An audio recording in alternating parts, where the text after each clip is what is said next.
Bonjour et bienvenue à Radio Clé de Vie. Mon nom est Frédéric Huillon et j'ai le grand plaisir d'animer l'émission Améliorer ses finances, un art à maîtriser. Nous en sommes à la 6e émission et j'aimerais peut-être déborder un peu de l'émission 5. Je l'ai comme écourté un peu, là. Je voyais le temps passer un peu rapidement et j'ai commencé à parler là, de la fameuse intérêt composé, la 8e merveille du monde. Donc j'aimerais peut-être compléter un petit peu là, ce sujet-là avant d'embarquer dans notre sujet d'aujourd'hui. Comme je vous ai prévu la semaine passée, nous allons parler de l'assurance vie. Donc, je complète un peu les intérêts composés par rapport à un REER et tout ça.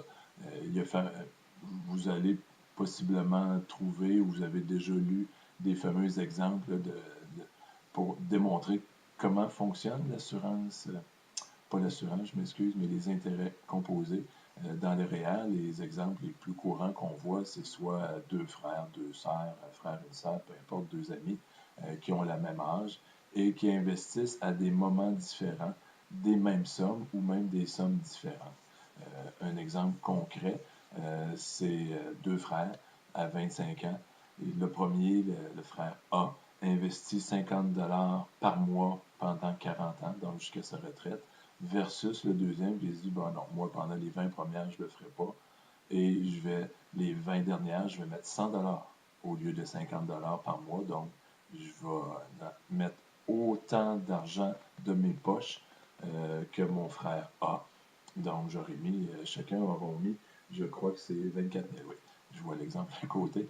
Donc, 24 000$ chacun qu'ils ont investi.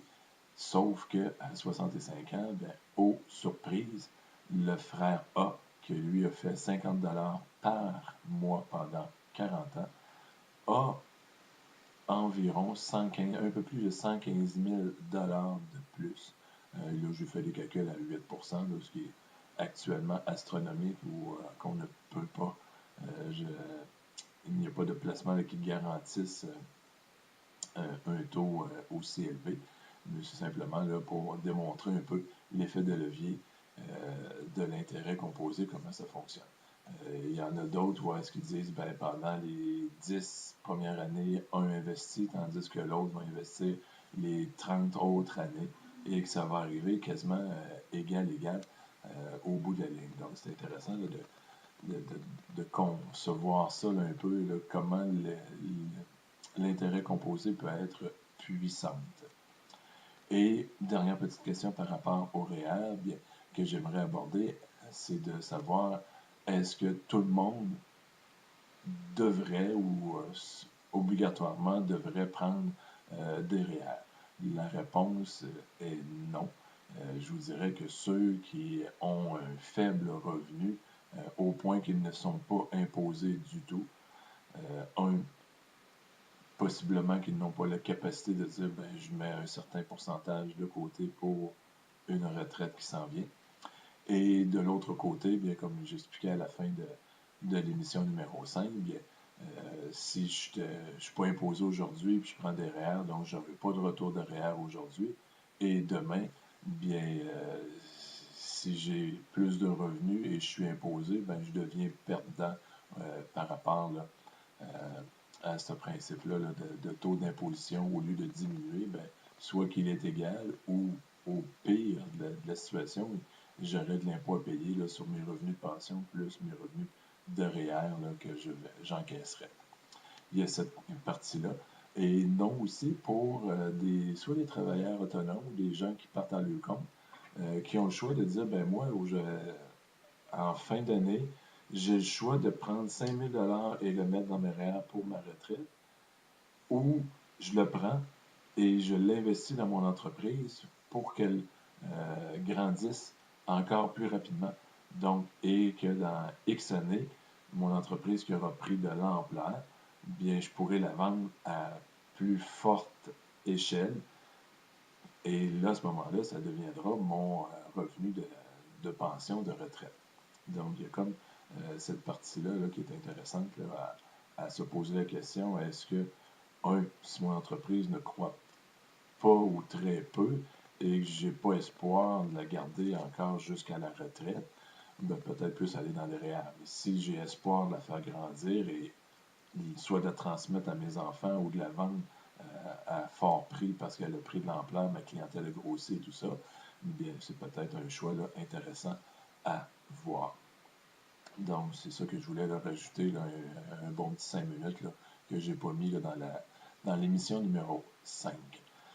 Donc, aujourd'hui, l'émission numéro 6, j'aimerais aborder un sujet qui est pour beaucoup de gens qui n'est pas beaucoup connu, ben, qui est connu parce qu'on connaît l'assurance vie, bien sûr. Il y a beaucoup de rumeurs et de fausses rumeurs, bien entendu, là, sur ces sujets-là, là, palpitants, je dirais. Ici au Québec, ben, on entend souvent « Ah, on est trop assuré ». Oui et non, dans le sens que beaucoup de gens mal informés, malheureusement, prennent plusieurs assurances, autant assurance vie, assurance hypothécaire, assurance prêt, sur les cartes de crédit, on prend de l'assurance, etc.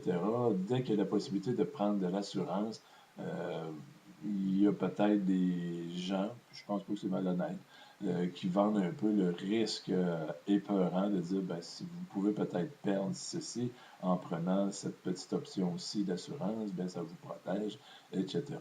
Donc, oui, sur ce côté-là, je croirais qu'il y a beaucoup de gens qui sont surassurés, mais le surassuré ne veut pas dire qu'ils sont bien assurés. Ils peuvent être très mal assurés s'ils ont beaucoup de petites assurances sur des cartes de crédit et que de l'autre côté, n'ont aucune protection d'assurance vie sur leur vie à eux. On a peut-être un léger problème là, de vulgarisation ou de compréhension de ce que c'est que la protection d'assurance vie. Premièrement, l'assurance vie, ça vient de très, très, très loin. Euh, Certains vont comprendre le terme que je vais nommer, les fameuses corvées d'il y a plusieurs années, où est-ce que dans un village, majoritairement, il y a plusieurs années, c'était plus le côté agricole qui était fort. Donc, chaque ferme était une à côté de l'autre. Et si une ferme passait au feu, bien, les voisins, ce qu'ils faisaient, soit apportaient du bois, apportaient des chevaux pour aider là, à la reconstruction, à refaire des champs. Euh, il y avait de l'aide communautaire que les gens se donnaient entre eux. Et à partir de là, bien, il s'est créé un phénomène où est-ce que les gens ont commencé à dire, ben, si on met chacun un peu d'argent dans un chapeau commun et que quand quelqu'un aura un problème, ben, on prend une partie de ce qu'il y aura dans le chapeau pour l'aider financièrement à repartir.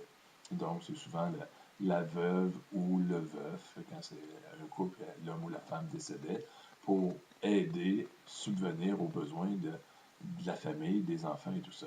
Donc, de là part le fameux concept de l'assurance vie, c'est de pouvoir laisser quelque chose, j'allais dire en héritage, le terme n'est pas bon, mais de laisser quelque chose pour ceux qui vont nous survivre.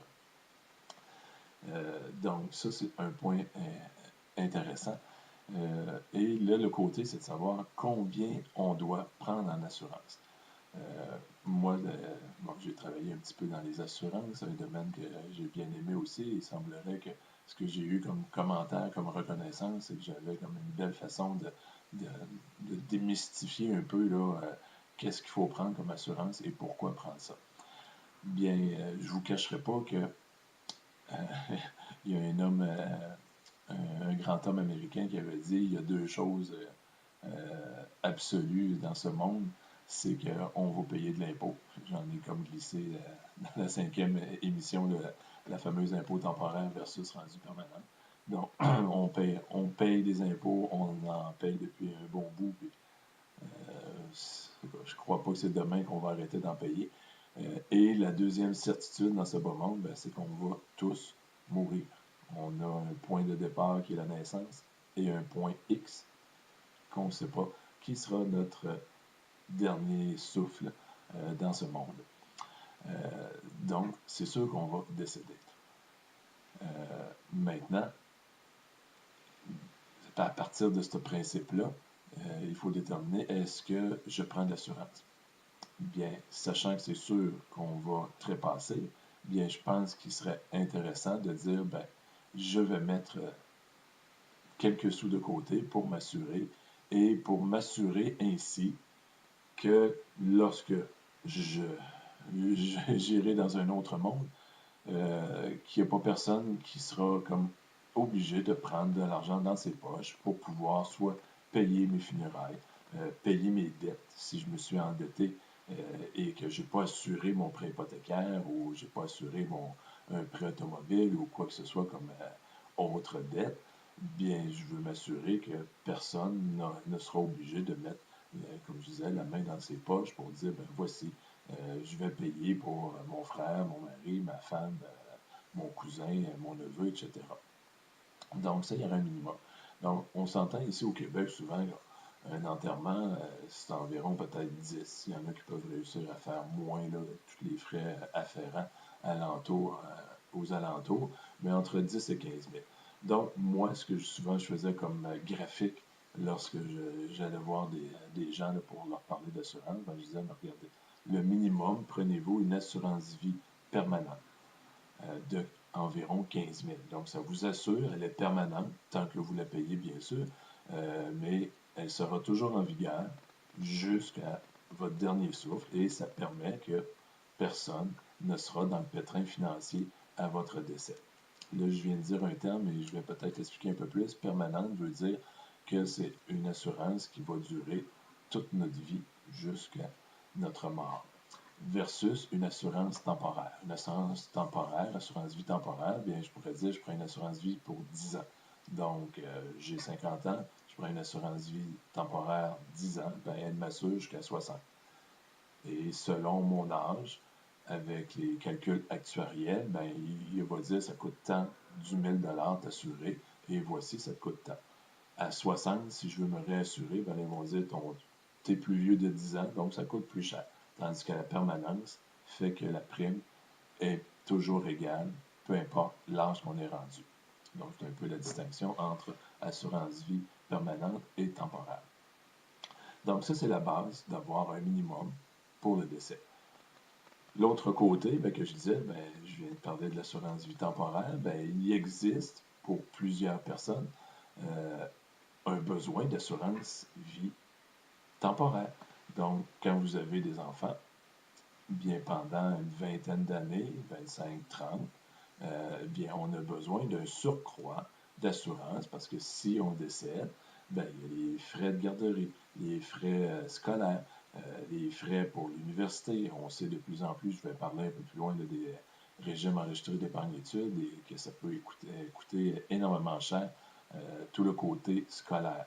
Donc, tout ça, c'est un besoin financier que si je suis vivant pendant toute cette période-là, ben, je vais travailler et au fur et à mesure, je vais payer.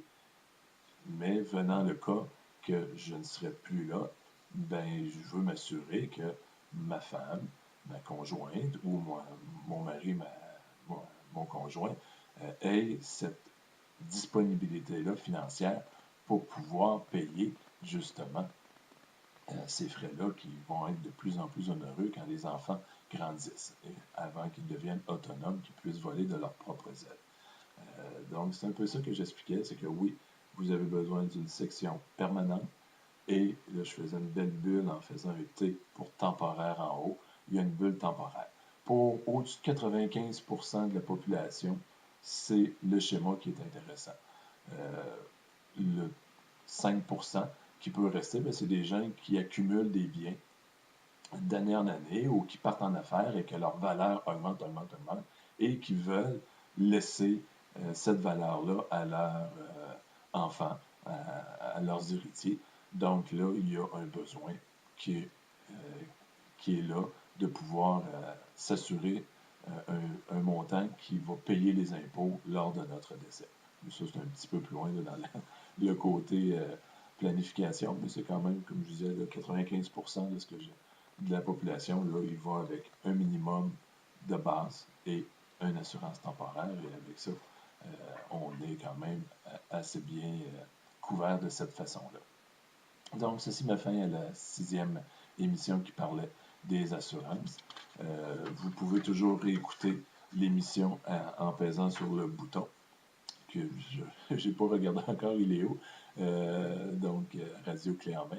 Je vous souhaite une agréable fin de journée et à la semaine prochaine, nous allons aborder une émission là, qui va parler de plusieurs sources de revenus, soit l'immobilier, la bourse sur Internet et des micro-franchises. Sur ce, bien, bonne journée.